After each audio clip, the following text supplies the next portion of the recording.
Vous pensez qu'il n'y a que dans Fanzone que l'on peut débuter sa journée en compagnie d'un Stormtrooper et de Batman? Ça tombe bien, nous aussi.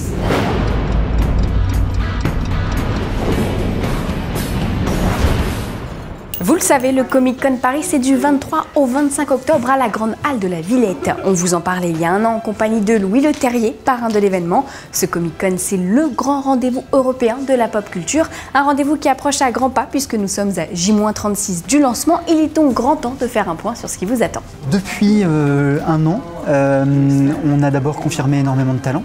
Puisque lorsqu'on s'était vu, lorsque tu étais venu, on avait la chance d'avoir Louis Leterrier qui était là présent à la conf de presse, mais depuis on a eu la confirmation de Frank Miller, le créateur d'Electra, réalisateur de 300, Sin City, le rebooter de Dark Knight, qui a confirmé sa venue en tant qu'invité d'honneur. Il viendra avec Brian Azzarello qui est son scénariste sur Dark Knight. On a eu la confirmation d'Eric Serra, on a eu la confirmation de Shawn Ashmore qui joue Iceberg dans X-Men. On vient d'annoncer là à cette conf de presse la venue de Maisie Williams qui joue Arya dans Game of Thrones. On a Eric Balfour qui joue dans Sci-Fi, qui joue dans Haven, la série diffusée sur Sci-Fi, j'en passe et des meilleurs. Forcément, un des temps forts, ça va être Frank Miller, parce qu'il n'est jamais venu sur un festival lié aux comics. Il a eu un prix à San Diego par exemple, il n'a pas été le chercher, donc on est absolument flatté qu'il vienne à Paris.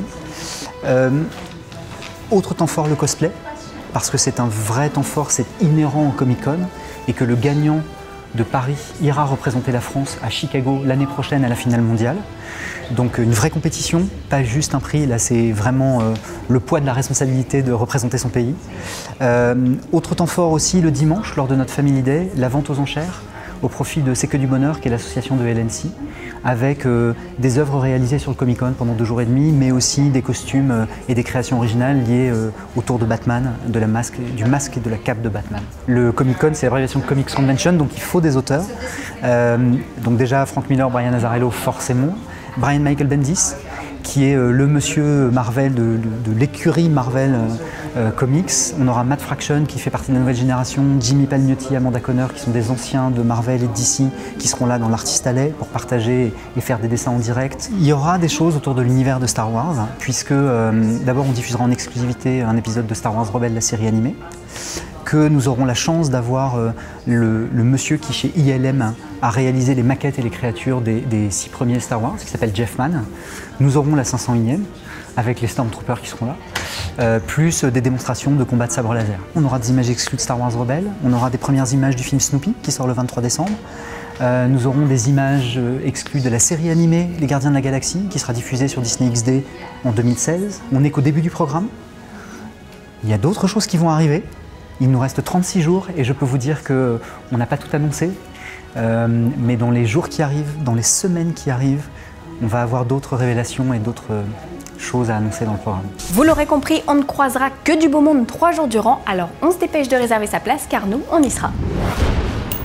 Aussi capricieuse que la météo qui a obligé Rian Johnson à repousser le tournage de Star Wars épisode 8. Voici les news en bref. Bonjour les filles. Bonjour Charlie. Et oui, on vient de l'apprendre par le billet de The Wrap, les drôles de dames sont de retour. Un 3e film adapté de la série culte serait dans les cartons de Sony et c'est Elizabeth Banks, encore en train de savourer le succès de Pitch Perfect 2, qui pourrait mettre en scène les nouvelles aventures du trio infernal. Décidément, la comédienne semble avoir un faible pour les héroïnes drôles et décomplexées. On attend maintenant de voir quelles actrices succéderaient aux charmante Cameron Diaz, Lucy Liu et Drew Barrymore qui ont mis la barre très haut. Affaire à suivre. Et le titre français de The Hateful Eight est Les 8 salopards. Les films de Quentin Tarantino n'ont pas pour habitude de voir leur titre traduit en français. Mais Tarantino souhaite inscrire son nouveau long métrage dans la tradition des grands westerns classiques de l'âge d'or hollywoodien.